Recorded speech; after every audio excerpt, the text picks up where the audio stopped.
ស្វាគមន៍ការមកកាន់ Channel ចែករំលែកចំណេះដឹងរបស់យើងកាលពីសប្តាហ៍មុនខ្ញុំបានលើកយករួចមកហើយនៅទស្សនវិជ្ជារបស់កម្ពុជាអ្នកប្រាជ្ញមានដូចជាព្រះពុទ្ធក៏ដូចជាខុងជើហើយក្នុងសប្តាហ៍នេះខ្ញុំនឹងលើកយកនៅទស្សនវិជ្ជារបស់កម្ពុជាអ្នកប្រាជ្ញមួយរូបទៀតដើម្បីមកអានជូនប្រិយមិត្តស្ដាប់ទាំងអស់គ្នានោះគឺស្ដេចសឹកសង្គ្រាមកម្ពុជាយុទ្ធសាស្ត្រស៊ុនជឺគឺជាជនជាតិចិនឆ្នាំកំណើតរបស់លោកគឺក្នុងឆ្នាំ544មុនគ្រិស្តសករាជបេះដូងទស្សនវិជ្ជាសិល្បៈនៃសង្គ្រាមពិតជាមានសារៈសំខាន់បំផុតសម្រាប់ប្រទេសជាតិជំនឿគាត់គោរពឋានសួគ៌ឥទ្ធិពលគម្ពីរសឹក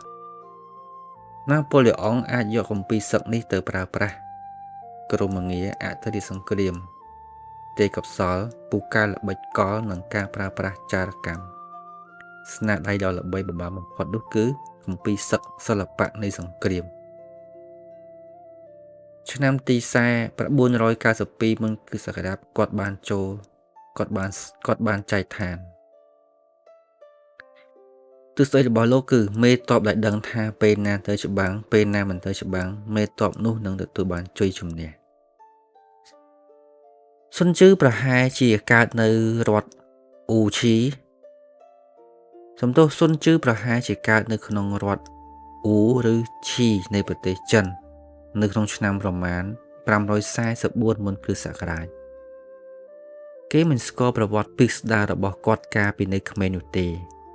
ប៉ុន្តែគេដឹងច្បាស់ថាគាត់គឺជាមេតបរបស់ស្ដេចនគរអ៊ូដោយសារស៊ុនជឺពូកែខាងយុទ្ធសាស្ត្រសង្គ្រាមគាត់តែងតែជួយស្ដេចនគរអ៊ូឲ្យច្បាំងឈ្នះនឹងការពារទឹកដីពីប្រទេសជិតខាងបានយ៉ាងល្អគាត់បានក្លាយជាកម្ពុជាទីប្រឹក្សាខាងយុទ្ធសាស្ត្រសង្គ្រាមរបស់ស្ដេចភាពល្បីល្បាញរបស់គាត់តាំងពីសម័យបុរាណរហូតដល់បច្ចុប្បន្នដោយសារគម្ពីរសឹកសង្គ្រាមមានឈ្មោះថាសិល្បៈនៃសង្គ្រាមដែលមានចំនួន13ជំពូកស្នាដៃរបស់គាត់ត្រូវបានអ្នកដឹកនាំនិងកងទ័ពយកទៅសិក្សាក្រោយពេលគាត់ស្លាប់នៅឆ្នាំ496មុនគ្រិស្តសករាជអ្នកដឹកនាំរបស់ចិនបានសិក្សាយុទ្ធសាស្ត្រក្នុងគម្ពីរសឹកនេះដើម្បីយកទៅធ្វើសង្គ្រាមនិងគ្រប់គ្រងអាណាចក្រដ៏ធំល្វឹងល្វើយមិនត្រឹមតែមេតបប្រទេសចិនប៉ុណ្ណោះទេដែលឲ្យតម្លៃលើគម្ពីរសឹកសង្គ្រាមនេះ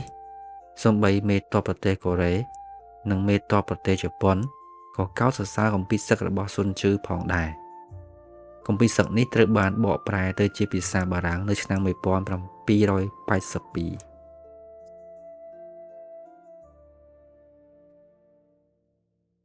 មូលដ្ឋានគ្រឹះ5យ៉ាងនៃសង្គ្រាម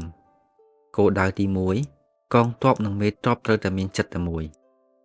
2. គោរពឋានសួគ៌មេទ័ពត្រូវតែគោរពឋានសួគ៌អ៊ីងនិងយ៉ាង 3. មើលភូមិសាស្ត្រមេទ័ពត្រូវដឹងភូមិសាស្ត្រដីទាបដីទួលឬភ្នំ 4. ការបញ្ជាទ័ពការដឹកនាំទ័ពត្រូវផ្អែកលើភាពឈ្លាសវៃមេត្តាធម៌និងសេចក្តីក្លាហានវិន័យទ័ពកងទ័ពទាំងអស់ត្រូវមានវិន័យនិងរចនាសម្ព័ន្ធលក្ខណៈសម្បត្តិរបស់មេទ័ព4យ៉ាងគឺស្មោះត្រង់ក្លាហានហ្មត់ចត់ឆ្លាតវៃ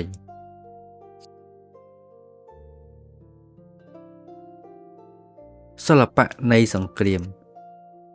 ស៊ុនជឺត្រូវបានគេស្គាល់ថាជាស្ដេចសង្គ្រាមគ្រប់សម័យកាលទាំងអស់ស្នាដៃល្បីល្បាញបំផុតរបស់គាត់គឺសិល្បៈនៃសង្គ្រាមដែលមានចំនួន13ជំពូក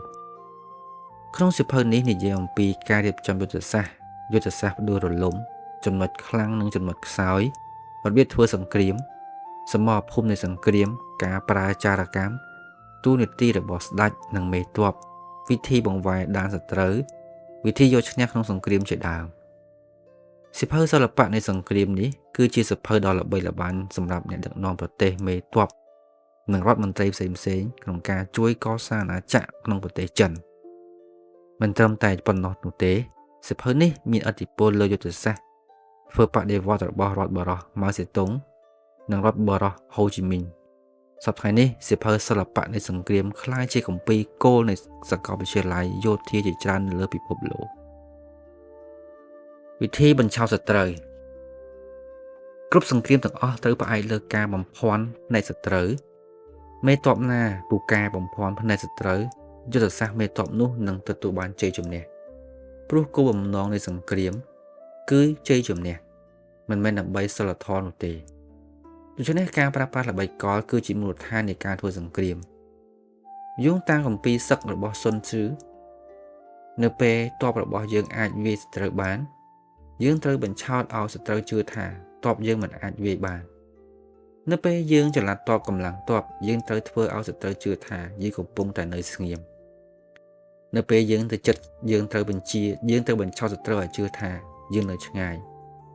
នៅពេលយើងនៅឆ្ងាយយើងត្រូវឲ្យសត្រូវជឿថាយើងនៅចិត្ត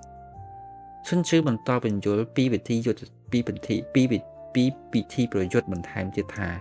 ប្រសិនបើសត្រូវមានកម្លាំងទ័ពខ្លាំងចូលកិច្ចចេញកុំប្រយុទ្ធនៅពេលសត្រូវវាយលុកយើងត្រូវដកថយនៅពេលសត្រូវដកថយយើងត្រូវវាយលុកនៅពេលសត្រូវសម្រាកយើងត្រូវរំខាននៅពេលសត្រូវមានកម្លាំងសាមគ្គីយើងត្រូវបំបែកកម្លាំងនៅពេលសត្រូវមិនមានការរៀបចំទ័ពឲ្យមានរបៀបរៀបរយយើងត្រូវវាយលុកដោយមិនឲ្យសត្រូវរំពឹងថាយើងនឹងវាយលុកឡើយ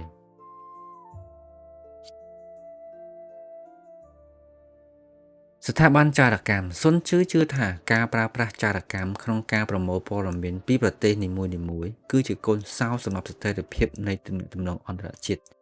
ព្រោះស្ថាប័នកងទ័ពគឺមានទំនួលខុសត្រូវដ៏ចម្បងក្នុងការទំនាក់ទំនងរវាងប្រទេសមួយនិងប្រទេសដទៃទៀតចារជនអាចផ្ដល់ព័ត៌មានដ៏ត្រឹមត្រូវដើម្បីចំណុចខ្លាំងរបស់សត្រូវមេទ័ពអាចប្រមូលព័ត៌មានបានយ៉ាងល្អតាមរយៈស្ថាប័នចារកម្មដើម្បីអាចឲ្យមេទ័ពផ្ដល់ប្រឹក្សានិងយុទ្ធសាស្ត្រសម្រាប់អ្នកដឹកនាំប្រទេសស៊ុនស៊ឺបន្តបញ្យល់ថាចំណុចសំខាន់បំផុតនៃព័ត៌មានក្នុងសង្គ្រាមគឺការបំភាន់ផ្នែកសត្រូវប្រសិនបើយើងចង់បានឆ្វេងយើងត្រូវវាយស្ដាំប្រសិនបើយើងចង់បានស្ដាំយើងត្រូវវាយឆ្វេងប្រសិនបើស្ថាប័នចារកម្មផ្ដល់ព័ត៌មានមិនត្រឹមត្រូវការរៀបចំយុទ្ធសាស្ត្រការពារនឹងមិនរឹងមាំសង្គ្រាមអាចនឹងបរាជ័យប្រសិនបើព័ត៌មានទទួលបានមិនត្រឹមត្រូវទិសដៅរបស់ស៊ុនស៊ឺលើកឡើងថាជ័យជំនះដោយមិនចាំបាច់ច្បាំងគឺជាជ័យជំនះដ៏ប្រសើរបំផុតអ្នកដឹកនាំប្រទេសមិនត្រូវជៀសជ្រែកកិច្ចការកងទ័ពក្នុងក្បួនសឹកសង្គ្រាមរបស់ស៊ុនស៊ឺបញ្យល់ពីមូលហេតុនៃការបរាជ័យសង្គ្រាមក្នុងសមរភូមិដោយសារមេទ័ពពុំមានអំណាចឯករាជ្យក្នុងការបញ្ជាកងទ័ពនិងមិនមានសិទ្ធិអំណាចពេញលេញក្នុងការដឹកនាំយុទ្ធសាស្ត្រនៃការធ្វើសង្គ្រាមស៊ុនស៊ឺបញ្យល់ថាអ្នកដឹកនាំប្រទេសជាតិស្ដេចមិនគប្បីជ្រៀតជ្រែកការងារកងទ័ពនោះទេព្រោះការងារជ្រៀតជ្រែកកងទ័ពអំឡុងពេលសង្គ្រាមជាកត្តារារាំងនៅនីតិវិធីរបស់មេទ័ពក្នុងការប្រយុទ្ធអ្នកដឹកនាំប្រទេសគប្បីដាក់គោលដៅដែលខ្លួនចង់បានគោលដៅដែលខ្លួនចង់វាយទីតាំងដែលខ្លួនចង់បានការពារជាដើមប៉ុន្តែក្រោយពេលអ្នកដឹកនាំប្រទេសផ្ដល់គោលដៅទាំងនោះដល់មេទ័ពឲ្យបំពេញហើយអ្នកដឹកនាំប្រទេសមិនគប្បីជ្រៀតជ្រែកពីនីតិវិធីរបស់មេទ័ពនោះទេអ្នកដឹកនាំប្រទេសគប្បីចាំទទួលលទ្ធផលរបស់មេទ័ពទៅល្អព្រោះបើអ្នកដឹកនាំប្រទេសជ្រៀតជ្រែកចូលការងារកងទ័ព